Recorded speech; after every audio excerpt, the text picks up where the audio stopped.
అయితే Musi సుందరీకరణకు pilot model గా నాగోల్ ప్రాంతంలో 5 కిలోమీటర్స్ చేశారు. మేము కూడా పోతున్నాం. 5th నాడు మేమందరం ఎమ్మెల్యేస్ అందరం మేము కూడా పోతున్నాం. ఎందుకంటే రాష్ట్ర ప్రజలకు తెలవాలి, ఇల్లు కూలగొట్టకుండా కూడా అభివృద్ధి చేయొచ్చు. డెవలప్మెంట్ అంటే డిస్ట్రక్షన్ తోనే చేయాల్సిన అవసరం లేదు.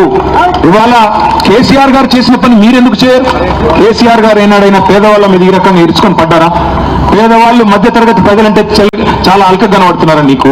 నేను అడుగుతున్నా ఒక్క మాట, రేవంత్ రెడ్డి గారు, మీకు ఆల్రెడీ కేసీఆర్ గారు కట్టించిన సీఎం క్యాంప్ ఆఫీస్ ఉన్నది.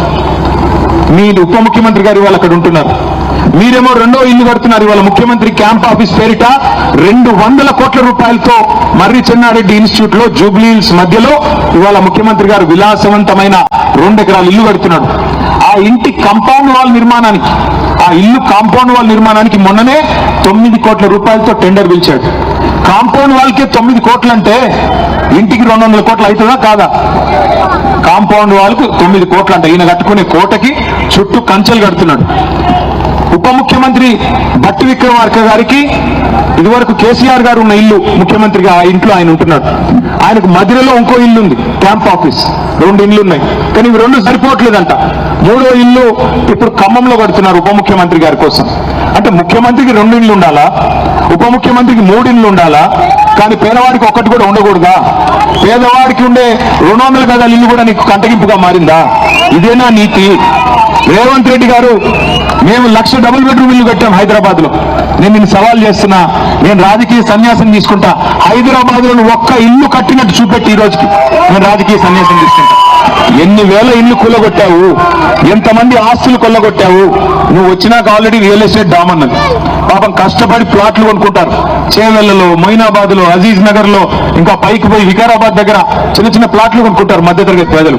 200 గదాలు, 300 గదాలు, అన్ని రియల్ ఎస్టేట్ ఇప్పటికీ డామ్ అన్నది. ఉన్న వాటిని కూడా ఇవాళ మూసి పేరిటను ధ్వంసం చేస్తే ఏ రకంగా బతుకుతారు? మేము ఈ ప్రభుత్వానికి చేసే డిమాండ్ ఒకటే. ఆనాడు కేసీఆర్ గారు నీకు కట్టిన ఇల్లు పెట్టిన పొయ్యి అన్నట్టు బంగారం లాంటి రాష్ట్రాన్ని మీ చేతిలో పెట్టారు. డిపిఆర్ మొత్తం తయారైంది మూసీ ప్రాజెక్టుది. 16,000 కోట్లు సరిపోతుంది. 16,000 కోట్లు సరిపోతుంది మూసీని బాగు చేయడానికి. అందులో ఎస్టీపీస్ కి 4,000 crores, అట్లాగే సుందరీకరణకి, మిగతా రోడ్స్ కి, వాటికి వీటికి ఒక ఫ్లైఓవర్, అక్కడి నుంచి ఆ ఎండ్ నుంచి ఈ ఎండ్ 55 కిలోమీటర్లు ఒక ఫ్లైఓవర్ కట్టడానికి దానికి ఒక 10,000 కోట్లు. 16,000 కోట్లతో అయిపోయేదానికి ఇవాళ 1,50,000 కోట్లు అంటున్నాడు. ఎందుకోసం 1,50,000 కోట్లు? అసలు ఈ ప్రభుత్వాన్ని మేము అడిగాం అసెంబ్లీలో, మీ దగ్గర డిపిఆర్ ఉందా, డీటెయిల్డ్ ప్రాజెక్ట్ రిపోర్ట్ ఉందా అంటే ఒక ఆయన ఉందంటాడు, ఇంకో ఆయన లేదంటాడు. వాళ్ళకే తెలియదు మంత్రులకి. ఒక ఆయన లేచి, శ్రీధర్ బాబు అని ఆయన లేచి, మంత్రి డిపిఆర్ ఉందండి 2 వారాల్లో మీకు చూపెడతామంటాడు. ఇంకొక ఉప ముఖ్యమంత్రి గారు వచ్చి డిపిఆర్ లేదు, ఏమీ లేదంటాడు. మరి డిపిఆర్ లేకుండా నువ్వు ఇల్లు ఎట్లా కూలుస్తావు? డిపిఆర్ డీటెయిల్డ్ ప్రాజెక్ట్ రిపోర్ట్ లేకుండా, ప్రణాళిక లేకుండా ఇంటికి రెడ్ మార్క్ ఎట్లా వేస్తావు? ఏది బఫర్ జోన్ అని నువ్వెవడు డిసైడ్ చేయడానికి? ఇదివరకు నీ గవర్నమెంటే పర్మిషన్ ఇచ్చింది, నీ గవర్నమెంటే పర్మిషన్ ఇచ్చింది కదా. ఇప్పుడు ఎవరిని అనాలి మరి? ఇప్పుడు ఎవరిని నిందించాలి? ఇదివరకు పర్మిషన్ ఇచ్చిన గవర్నమెంట్ చెప్పుతో కొట్టాలా? పర్మిషన్ ఇచ్చిన అధికారులను చెప్పుతో కొట్టాలా? లేదా ఇవాళ ముఖ్యమంత్రిగా ఉండి గాంధీ కుటుంబానికి, రాహుల్ గాంధీ గారి కంటే ఆయన 1000 కోట్లు పంపిస్తాడంట నెలకి, అందుకోసం మన ఇల్లు కొల్లగొడతాడంట. దయచేసి నేను విజ్ఞప్తి చేస్తా ఉన్నా, ఇక్కడికి వచ్చిన మా ఆడబిడ్డల్ని, మీ అన్నదమ్ముల్ని ఒక్కటే గుర్తుపెట్టుకోండి.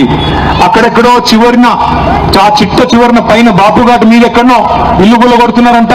నాకేంలే, నేను టీవీ చూసుకుంటూ, నా ఫోన్ చూసుకుంటూ కూర్చుంటా అంటే కుదరదు. అక్కడ కూలగొడుతున్నారంటే తెల్లారి మీ దగ్గరకు వస్తాడు.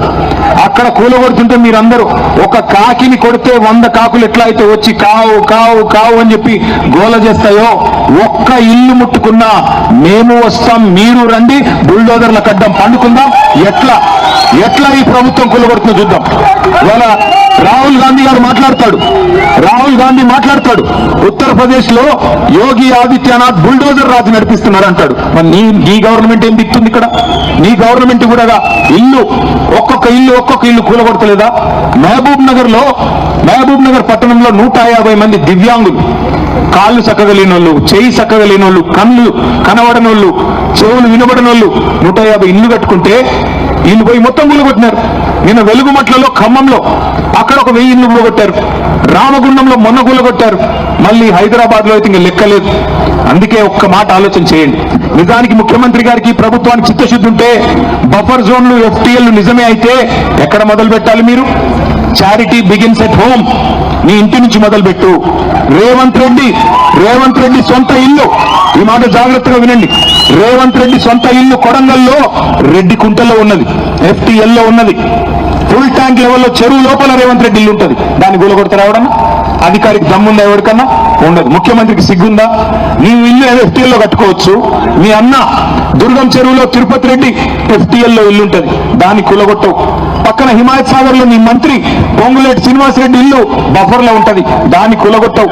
నీ చీఫ్ విప్ పట్నం మహేందర్ రెడ్డి ఇల్లు చెరువు మధ్యలో ఉంటది, అది ముట్టవు. కానీ పేదవాడి కాడికి వచ్చేసరికి తేడాగా దొరికిండ్రు.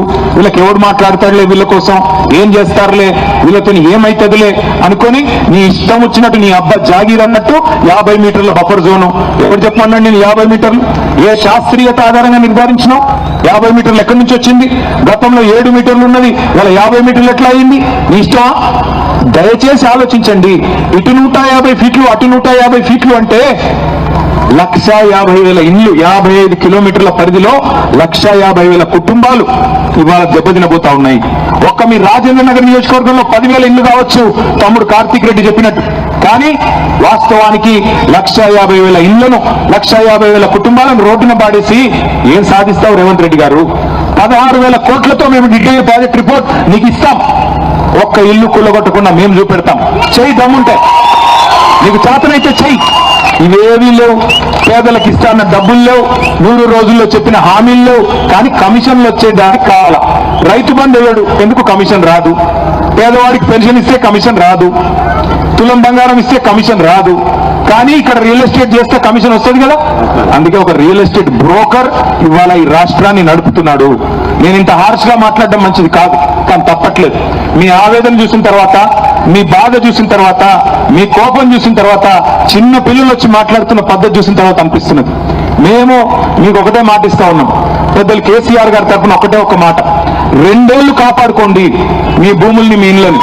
2 ఏళ్లు తర్వాత మేము వస్తున్నాం. మీ దయతో మళ్ళీ వస్తాం. కేసీఆర్ గారు మళ్ళీ ముఖ్యమంత్రి అవుతారు. మీకు ఖచ్చితంగా మీ ఇంటికి కాదు కదా, మీ ఇంటి మీద సున్నం కూడా ఎవడు ముట్టకుండా చూసుకునే బాధ్యత నాది. ఈ 2 ఏళ్లు కాపాడుకుందాం. ఈ 2 ఏళ్లు కాపాడుకోవాలి. ఎందుకంటే ఈ దుర్మార్గం నుంచి ఒక మీ ఇళ్ళని కాదు, తెలంగాణను కూడా కాపాడుకోవాలి. ఈ 2 ఏళ్లు మొత్తం కూలగొట్టడం, విధ్వంసం తప్ప నిర్మాణం తెలియని సన్నాసి ఈ దుర్మార్గం నుంచి, ఈ భూ బకాసురుడి నుంచి, ఈ రియల్ ఎస్టేట్ బ్రోకర్ నుంచి ఈ రాష్ట్రాన్ని కాపాడుకోవాల్సిన బాధ్యత మనందరి మీద ఉంది. మీ అందరితో ప్రార్థన, మీ అందరితో నా రిక్వెస్ట్ ఒకటే, దయచేసి